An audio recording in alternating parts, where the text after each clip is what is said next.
tell us about your friendship with Mario Andretti, how that started, and tell us what sort of music he likes you to play.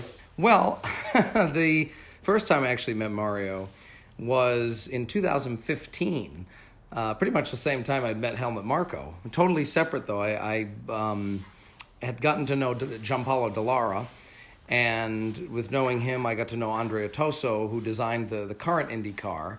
And he invited me to Italy, and we had a whole wonderful time at the Dallara factory, and I played all kinds of music for Dallara and some other NASCAR people, actually, that were there. And I said, I'd love to do the two-seater, and they're like, just talk to Andrea. You know, he designed the car. So I was able to ride with Mario at Sonoma, and I told him I played accordion, but it was one of those things, you're meeting him around so many people, I didn't really get to know him.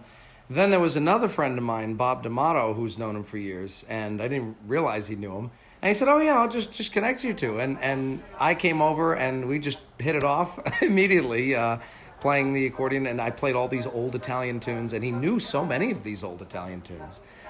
Singing along. He can't help but dance and sing when you play Italian music for him. It's really something unique that very few people, I could say, like, he just genuinely loves it. Does he sing? Does he sing quite well? You know, he's all right. I think he should stick to probably the day job, but like I should. I love driving cars, but I think I should stick to my day car. So, but then I said, let's go to your trophy room, because I wanted to quickly show him I knew, you know, a lot about racing history. And as soon as we went to the trophy room, the first thing I said was, I want to see your 1976 Fuji win. I want to see that trophy, because I think it's one of the great underrated rain drives of all time, because nobody cared about who won the race. And he won by a lap. So, you know. And he was on the pole. And no one cared. No one cared. Even in the movie Rush, you know, they don't really talk who won the race. Well, it doesn't matter. Where did James Hunt finish? And that car wasn't that great. I mean, you know more than I do, but it wasn't until 78 where I had the car competitive to win. And then I said, where's your Pikes Peak win? And you know, I just asked him different questions of that. I've certainly asked him about 78 Dutch Grand Prix. I mean, that was, you talk about nerves, that an hour and 40 minutes of Ronnie Peterson right behind you and not making a mistake. And he said that car was actually damaged. He had some underbody damage, and the exhaust was almost burning his leg for that race. And he still was ahead of him, nose to tail, for an hour and 40 minutes and beat him. So he knew quickly that I did know what I was talking about with racing, and we really bonded. But I tried to always talk music and other things with him. So how did it then get to the point where somebody, you or he, is thinking about taking the accordion into the two-seater around a lap of Indy? Well, I had thought of the idea even before I met him, simply because my last Guinness World Record, when I did the longest playing, which Red Bull had put together in Austria in 2017. I was like, I need a new accolade. So I thought, I'm always thinking, what's something that no one has ever done before? I always try to do something no one's ever done. I'm like the anti-role model person. I don't look for, you know, what someone has already what's someone already. So I thought, oh, they have the two-seater Indy program. What if I can actually be in the back seat of the two-seater? And when I met Mario that first time, I said, you know, Mario, how big is the cockpit? And he has that 1994 Texaco Havilland number 5 there in his garage. So he went, and I sent you the pictures of him measuring, and I just posted that to my social media, and I just said, and that's all I said. And of course, it took a while for that to happen, but the cockpit's actually a little bigger than that one, which is luckily on the two-seater. But I just asked him, and of course, he's so simple. He's like, oh, that'd be no problem. Now, that caused problems because everybody on top of him in the chain of command was like, wait a minute, this is a big deal. Wait a minute, there's all kinds of insurance issues. We need to get IndyCar to approve it. We need to get IndyCar insurance to approve it. We need to get Indianapolis to approve it. We need to get Indianapolis insurance to approve it. We need to get Roger Penske to improve. I mean, it's just on and on and on of all these people that had to approve it. And I was always just like, well, Mario said it was okay. And they're like, he says it's okay for everything. So he thinks everything's so easy, which it was. So I thank him for being like, it's no problem. And so you did it. Take out the accordion, just doing the lap at Indy with Mario is an amazing thing. What sort of speeds was he doing? We were doing around 180 to 185. And, you know, I recommend to everyone in the world that is living, please do this. You need to do this. You don't understand the level of grip that these cars have. And, of course, we were doing 45 miles an hour slower than the IndyCars 24 hours earlier were doing in the corners. But you know, I feel like I'm a pretty darn good driver in general. I can always feel when I'm on the edge of grip when I'm racing on some mountain roads, as I'm doing here in Los Angeles when I'm going to my next gig. I take the windiest, craziest roads. You can always feel when you're kind of on the edge of where the tire might start to slip. But I've never dealt with a car with aero grip. It's like an invisible level of grip. It's like, so the first time we came out of the pit exit, you go in the first one, and there's no banking, of course, in the pit exit. When he gets to the second half of the pit exit under turn 2, we're doing 120 miles an hour or so. And I'm like, we're going to crash. There's no way the car can handle this. And the car just stuck like glue. And then when we dove into turn 3, he's doing about 160 at this point. And I have no words to describe the first time you feel it. It's like magic. And like, how is the car sticking? My body is trying to fly out of the car. I'm waiting for the rear end to fly off into the safer barrier. And this car is just stuck. And you watch his hands, and his hands aren't budging. It's just perfect, no problem. Could do this all day. As he did pretty much all day and took people around. So, yeah. But in the middle of all this, you've got the accordion on your lap. I mean, how did you have the accordion wedged in? Was it strapped in too, or what? Yeah. I'll send you the video of me actually getting in this strap. They kept coming up with ideas of how to strap it to me, and it came up where the accordion would be like sitting like this on me, and they're like, "Is this good?" I'm like, "No, this is not good." or they'd have it like this and be like, "Is this good?" I'm like, "No, it's not good." So we had to keep coming up with a plan, and obviously it's not this one. It had to be much smaller.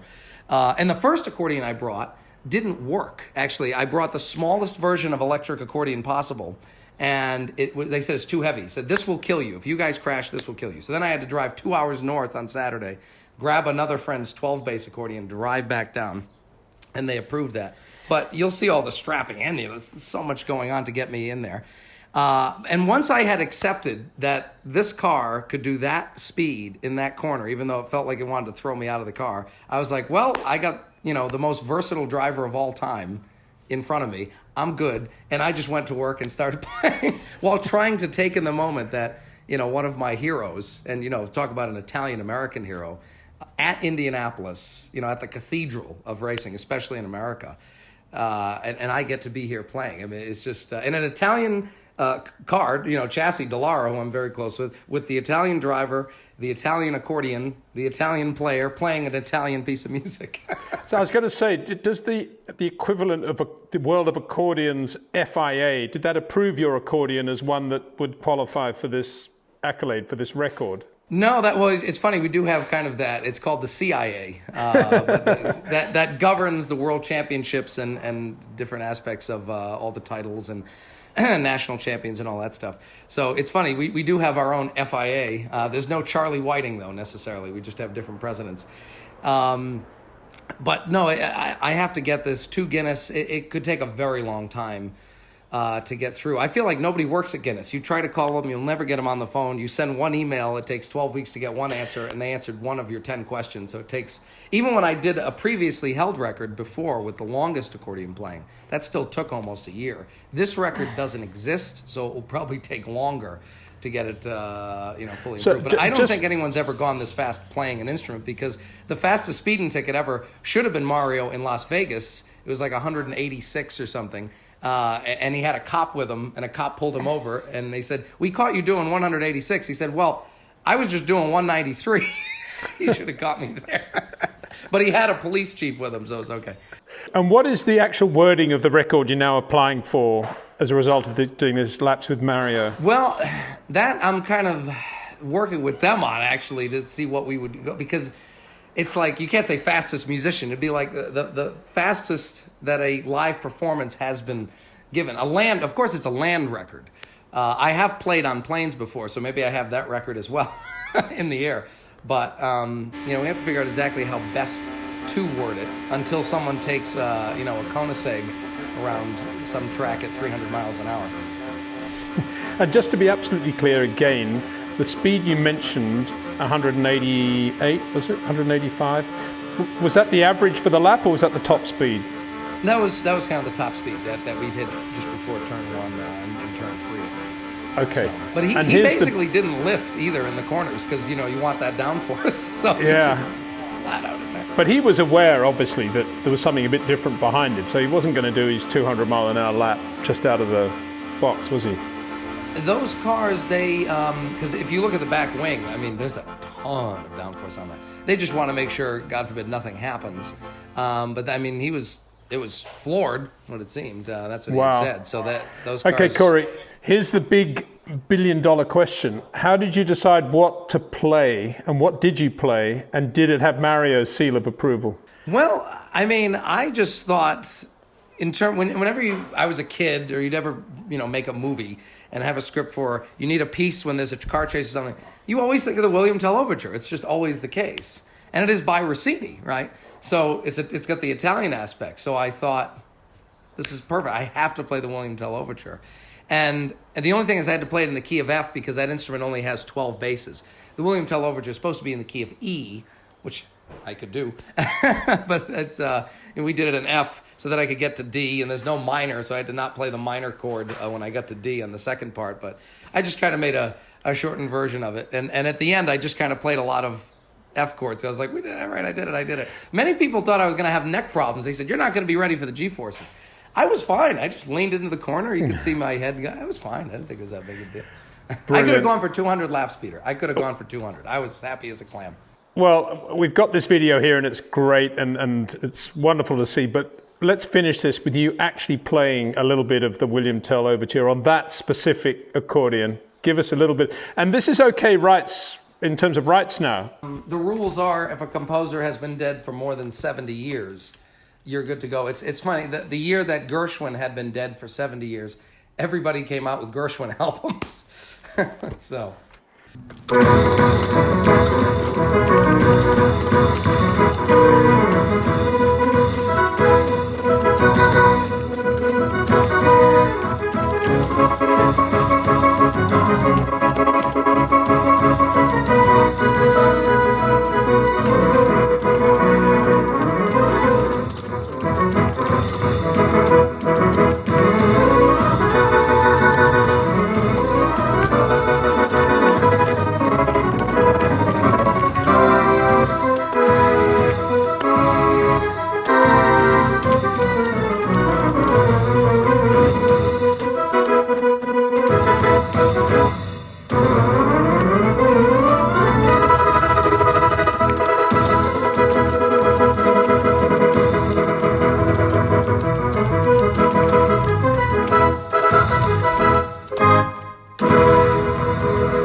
Superb. And what did Mario say afterwards when he got out of the car and everything had happened? It was rather funny because I don't even think he knew if I had played, because he wonders, some people get in this car and they go around the track and they're just like frightened to death, or they black out. I've known people have done that actually. But I showed him, we got the video on my phone, and when he got out of the car to first take a break, I showed him and he went, oh my God, you really did play. Like, I said I wasn't going to put you and everybody else through all this and not play. So I was totally comfortable, Peter. I literally could have gone for hours. I was having the time of my life. And, and I kept telling my brain on the front stretch, this is not a video game. I played so many racing video games. You see it in video games are so good today. It's like, this is real. This is real. You're actually doing this. Yeah.